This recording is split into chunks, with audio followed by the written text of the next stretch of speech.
ایک بہروپیہ mind game کر کے نمک کا ٹرک، چینی کا ٹرک بنا کے بیچ دیتا ہے اور لوگ اس کو بڑے شوق سے خرید بھی لیتے ہیں. یہ مائنڈ گیم لوگوں کے ساتھ بھی ہوتی ہے اور ان کی مرضی کے خلاف ان سے ڈیسیجنز لیے جاتے ہیں. جی یہ مائنڈ گیم کو کیسے قابو کیا جا سکتا ہے اور کسی بھی بندے کا کیسے پہچان کی جائے کہ یہ مائنڈ گیم کر رہا ہے آپ کے ساتھ؟ مائنڈ چینجر آدمی جو ہے وہ کہیں نہ کہیں کوئی غلطی کر رہا ہوتا ہے.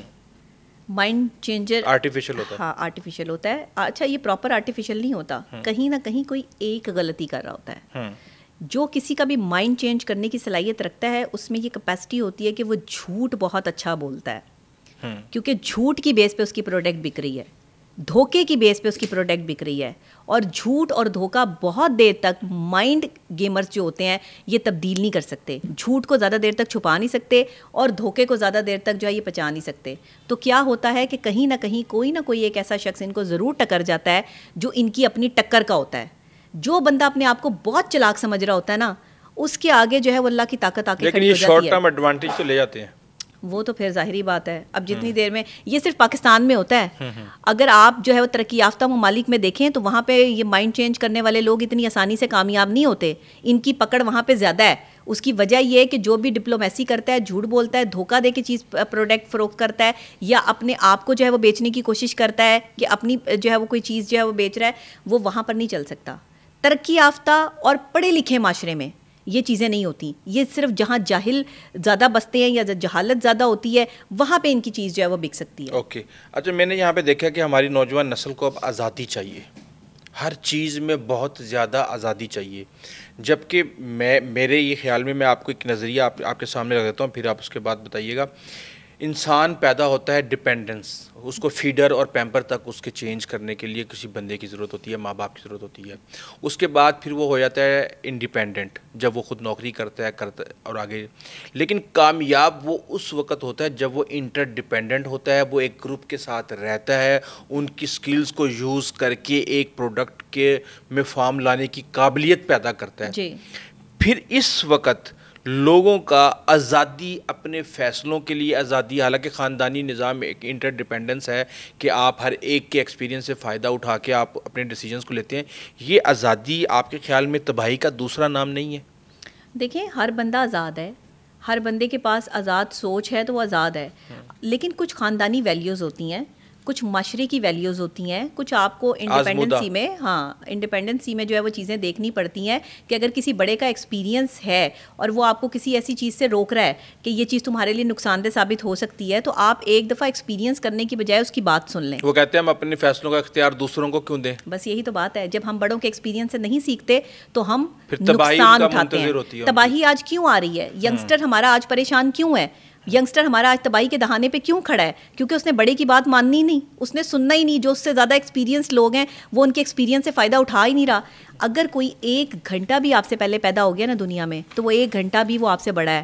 اس کا ایکسپیرینس اس 1 گھنٹے کا جو ہے وہ نہ جانے کتنے سیکنڈز میں اس کو کیا ایکسپیرینسز ہو گئے ہیں. اسی لیے کوئی اگر آپ سے 1 سال بھی بڑا ہے تو اٹس مین کہ اس کا ایکسپیرینس آپ سے 1 سال زیادہ ہے. اس نے 1 سال میں جو چیزیں برداشت کی, جو چیزیں دیکھیں, اگر وہ اپنے ایکسپیرینس سے آپ کو بتا رہا ہے کہ بھائی میرا تو یہ ایکسپیرینس ہے کہ اس طرح کے لوگوں کے ساتھ آپ نہیں چل سکتے, یا یہ کاروبار آپ نہیں کر سکتے, یا یہ ویلیوز جو آپ اپنے خاندان کی بنا رہے ہیں یہ اچھی بات نہیں ہے, آپ آگے جا کے آپ کو نقصان دیں گی, تو مجھے لگتا ہے کہ رک کے اس کی بات سن لینی چاہیے. لیکن یہ بھی ہوتا ہے کہ کبھی کبھار جو ان کا ایکسپیرینس ہوتا ہے وہ آپ کے ساتھ نہیں ہوتا, لیکن سن لینا چاہیے, اپنی عقل کی کسوٹی کے اوپر اس کو پرکھ لینا چاہیے. کہتے ہیں دیوار سے بھی مشورہ کرنا چاہیے. 10 آپشن آپ کے پاس ہوں تو یقینی طور پہ آپ ایک بہتر آپشن کو چوز کرنے کی پوزیشن میں. بہتر چیز یہ ہے کہ آپ جو ہے نا وہ اگر مشورہ کرنا چاہتے ہیں تو اللہ تعالیٰ نے بڑا اس کا آسان حل استخارہ دیا ہے.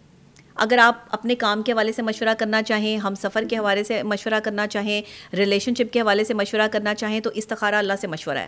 اور مجھے لگتا ہے کہ اگر آپ جو ہے وہ اللہ کے نزدیک ہو جاتے ہیں, یا آپ کو کوئی چیز جو ہے وہ انڈیکیشن دے دیتی ہے, تو یہ بڑی بہترین چیز ہے. اچھا بہت سارے لوگوں کو استخارہ سمجھ بھی نہیں آتا, میں آپ کو سچی بات بتاؤں, کیونکہ وہ اس چیز کو سمجھ نہیں پاتے. ہماری ینگسٹر, ہماری ینگ جنریشن تو اس چیز کو نہیں سمجھ پاتی.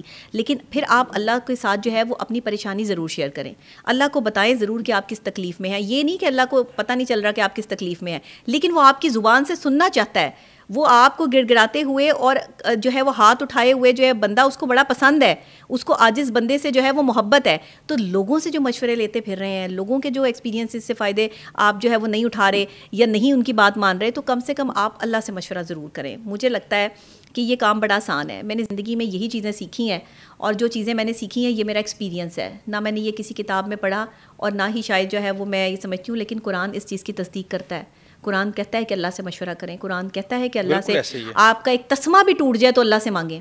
اللہ تعالیٰ یہ کہتا ہے. تو جب تسمہ ٹوٹنے کی بھی بات اللہ سے کرنی ہے, تو جب پھر آپ نے اگر کوئی نیا کاروبار شروع کرنا ہے, آپ نے کوئی نیا رشتہ شروع کرنا ہے, آپ نے کچھ کرنا ہے, تو پھر اللہ سے مشورہ کیوں نہیں, یا اللہ کے ساتھ کانٹیکٹ یا بات کیوں نہیں. تو آج ہی سے جو لوگ بہت پریشان ہیں, جنہیں مشورہ دینے والا کوئی اچھا نہیں ملتا, انہیں کسی سے مشورہ لینے کی کوئی ضرورت نہیں ہے. اپنی بات کو اللہ کے سامنے رکھیں. بہترین ٹائم ہے تہجد کا ٹائم. آپ 5 وقت نماز پڑھ لیں, آپ کے آدھے مسئلے حل ہو جائیں گے. ہاں جی, مسئلے حل ہو جاتے ہیں. دیکھیں, ہم میں سے زیادہ تر لوگ پریشان اسی لیے ہیں کہ ہم نماز سے دور ہیں, ہم اسلام سے دور ہیں. جس قوم میں مذہب نہیں ہوتا, جہاں مذہب کا فقدان ہو جائے, جہاں مذہب کو سمجھنے والے نہ ہو, وہ نسل تباہ ہو جاتی ہے.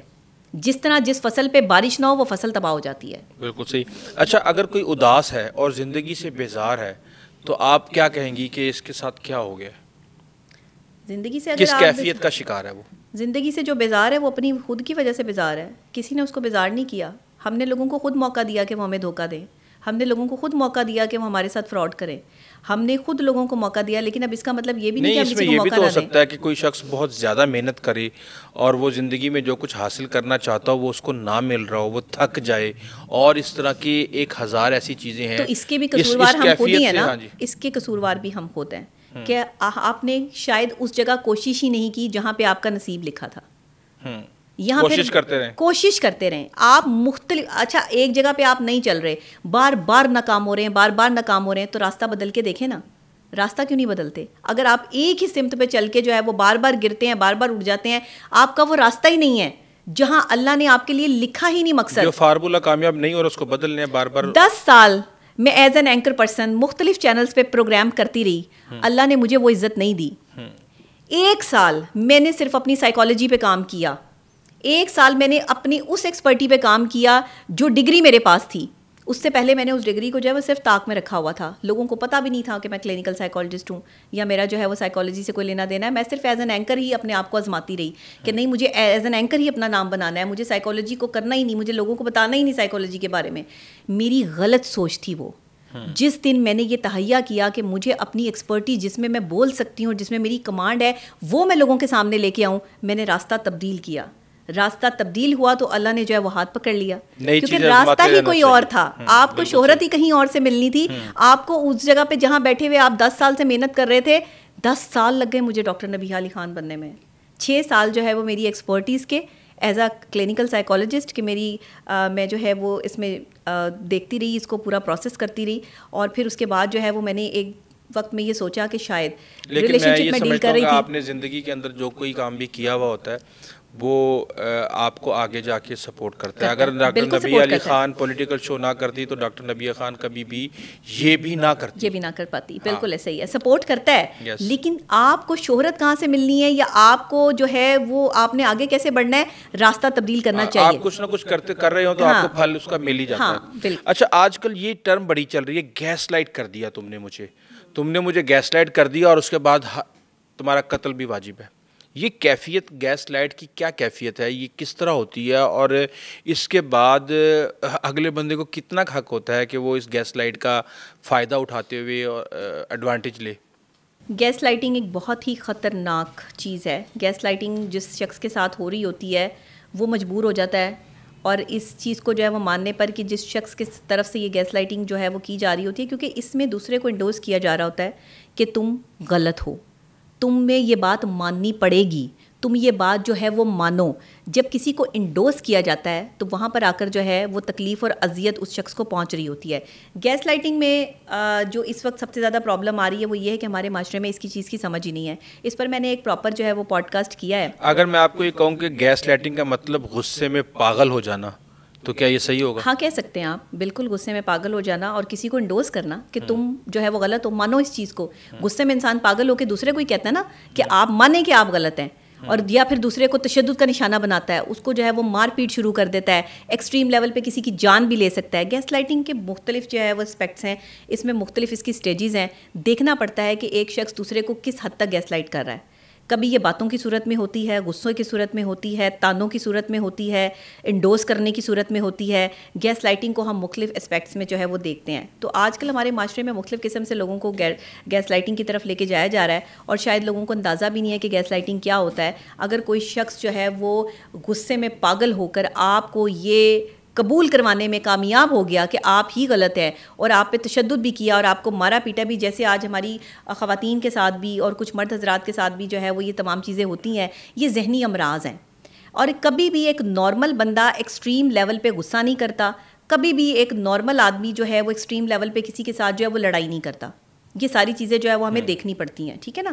تو اگر ہم ان چیزوں کو جو ہے وہ نہیں دیکھیں گے تو ہمارے لیے آگے مصیبت ہے, پریشانی ہے. اگر کوئی شخص ایسا ریئیکٹ کر رہا ہے تو آپ سمجھیں کہ یہ ذہنی مریض ہے, اس کو نارمل بندہ کنسیڈر مت کریں. تھوڑی دیر بعد اس نے آپ سے معافی مانگ لینی ہے. ہم نے جتنی بھی چیزیں ڈسکس کی, اس کا اخذ یہی ہے کہ اگر آپ کا اپنی باڈی اور اپنے مائنڈ کے اوپر کنٹرول ہے, اگر آپ کو صحیح اور غلط کی تمیز ہے, تو پھر آپ کے تمام مسئلے حل ہو سکتے ہیں. بالکل صحیح اور غلط کی تمیز تو اللہ تعالیٰ نے بھی کہا نا کہ ایک رحمان کا راستہ ہے اور ایک شیطان کا راستہ ہے. ڈپینڈ آن یو کہ آپ کون سا راستہ اختیار کرتے ہیں. رحمان کے راستے پہ آسانی ہے اور شیطان کے راستے پہ پریشانی ہے. ہمارے ناظرین کو کوئی مشورہ دینا چاہیں گی ان کی زندگی میں بہتری کے لیے؟ مشورے تو روزانہ کی بیس پہ یہ میرے سنتے ہی رہتے ہیں, اور مشورہ صرف اتنا ہی دوں گی کہ زندگی میں کبھی بھی ہارنا نہیں ہے. ہارے ہوئے لوگ خود اپنے ساتھ زیادتی کرتے ہیں. جہاں آپ ہار جائیں, یاد رکھیں وہیں سے جیت کا آغاز ہوتا ہے. جہاں آپ بالکل مایوس ہو جاتے ہیں, اللہ وہیں سے آپ کا ہاتھ پکڑ لیتا ہے. پتہ چلے وہ بیوی خامد کے ساتھ یہ فارمولہ لگا دے کہ میں نے تو ہار نہیں ماننی کسی صورت کی. نہیں, دیکھیں اپنے گھر چھوڑ کے نہ جائیں. بیوی ہار نہ مانے. روٹ کے میکے جانے والی بیویاں جو ہیں وہ اپنے گھر اجاڑ لیتی ہیں, اپنی جگہ نہیں چھوڑنی کسی اور کے لیے. اگر خدا نہ خواستہ شوہر کو جو ہے وہ کسی تھرڈ پارٹی کے ساتھ دیکھ بھی لیا ہے تو بھی جگہ نہیں چھوڑنی, پکڑ بھی لیا ہے تو بھی جگہ نہیں چھوڑنی. اپنی جگہ بنائے رکھنی ہے, اس کو وہاں سے نکالنے کی کوشش کرنی ہے. کچھ وقت کی دوری ضرور اختیار کر لیں, لیکن اسے یہ احساس ضرور دلائیں کہ آپ اس کے لیے کتنی قیمتی ہیں. اپنے شوہر کو اتنا پیار دے دیں, اتنی محبت دے دیں کہ وہ اگر کسی اور کی طرف جائے بھی تو اسے سکون نہ ملے. مرد کی ایک چیز میں آج عورتوں کو بتا رہی ہوں, اور خاص طور پر یہ گفٹ کے طور پر ہے ان بیویوں کے لیے جو اپنے شوہروں کے لیے جو پریشان ہے کہ ہمیں توجہ ہی نہیں دیتے. آپ اتنی خدمت کر لیں اپنے شوہر کی, اتنا پیار دے لیں اس کو, اتنی اچھی بن جائیں اس کے لیے کہ اگر وہ کسی اور دوسری عورت کی طرف جائے تو اس کو وہ دوسری عورت جو ہے وہ بری لگنی شروع ہو جائے, کیونکہ بیویاں بری ہی تب لگتی ہیں جب وہ زبان چلاتی ہیں. آپ کا یہ مشورہ زیادہ تر بیویوں کو پسند نہیں آئے گا. نہ آئے تو پھر گھر بھی نہیں بسے گا, میرا تو کچھ نہیں جائے گا. اگر مان لیں گی تو انہی کا فائدہ ہے. میرا کہیں کوئی نقصان نہیں ہے. نقصان میری ذات کے لیے وہی ہوگا جہاں میں خود غلط ہوں گی. لیکن عام طور پہ کہا جاتا ہے کہ مشورہ دینا آسان لیکن کرنا مشکل ہوتا ہے. اچھا نہیں, جو میں خود کر سکتی ہوں میں وہی بتاتی ہوں, اور جو میں خود نہیں کر سکتی وہ میں اس پہ بھی جہا کر دیتی ہوں. اب اگر آپ مجھ سے شک کی بات کریں تو میں ہمیشہ یہ بات کرتی ہوں کہ عورت شک کرتی ہے. یہ عورت کے لیے جو ہے یہ قدرتی عمل ہے کہ وہ شک کرتی ہے. خواتین جو ہے وہ شک کی بیس پر جو ہے وہ اپنے شوہروں کے ساتھ لڑائی کرتی ہیں. تو میں اکثر اوقات یہ بھی مانتی ہوں کہ ہاں میں اپنے ریلیشن شپ میں بھی شک کرتی ہوں. میں مانتی ہوں کہ شک ہونا چاہیے, شک ہوتا ہے. شک ہوتا ہی وہاں ہے جہاں محبت ہوتی ہے. آپ کو کسی دوسرے بندے پہ شک ہوگا ہی کیوں جسے آپ پیار ہی نہیں کرتے, جس کا آپ کو احساس ہی نہیں ہے. اگر وہ بندہ کہیں آپ کے ساتھ ڈاج کروا رہا ہوگا آپ کو تب بھی پتہ چل رہا ہوگا. عورتوں کا شک ان کی محبت ہوتی ہے. عورتوں کا شک مرد جو ہے وہ غلط طرف لے جاتے ہیں. مردوں کو چاہیے کہ یہاں عورت کو پیار سے سمجھائیں اور اپنے آپ کو کلیئر کرنے کی ہر ممکن کوشش کریں. اگر وہ پراپر طریقے سے کلیئر کرتے ہیں, کوئی ڈنڈی نہیں مارتے, اور شک پھر بھی بڑھتا چلا جاتا ہے, تو پھر آپ ایکسپرٹ کے پاس جا سکتے ہیں. لیکن تھوڑا شک ہونا جو ہے وہ کوئی بری بات نہیں ہے. شک اگر مرد کی طرف سے ہے یا عورت کی طرف سے ہے تو یہ آپ کیئر میں کنسیڈر کریں. ایکسٹریم لیول کا شک جو ہے وہ ذہنی بیماری کنسیڈر ہوتا ہے. تو یہ چیزیں جو ظاہری بات ہے وہ شک جو آپ کی زندگی کو مشکل بنا دے, یہ ذہنی بیماری ہو سکتی ہے. بہت شکریہ ڈاکٹر نبی علی خان. ناظرین, امید ہے کہ آپ نے اس سیر حاصل گفتگو سے کچھ نہ کچھ ایسا ضرور سیکھا ہوگا جس سے آپ کی زندگی میں بہتری آ سکتی ہے. اسی طرح ہم اپنی زندگی میں روزانہ کچھ نہ کچھ ایسا سیکھتے ہیں اور اس کو امپلیمنٹ کرتے ہیں جس کے نتائج آنے والے دنوں میں ہماری زندگی کے اوپر آتے ہیں. امید کرتا ہوں کہ آپ کو یہ پروگرام اچھا لگا ہوگا. ابھی تک کے لیے اتنا ہی. آئندہ تک لے جا دیجیے. اللہ حافظ.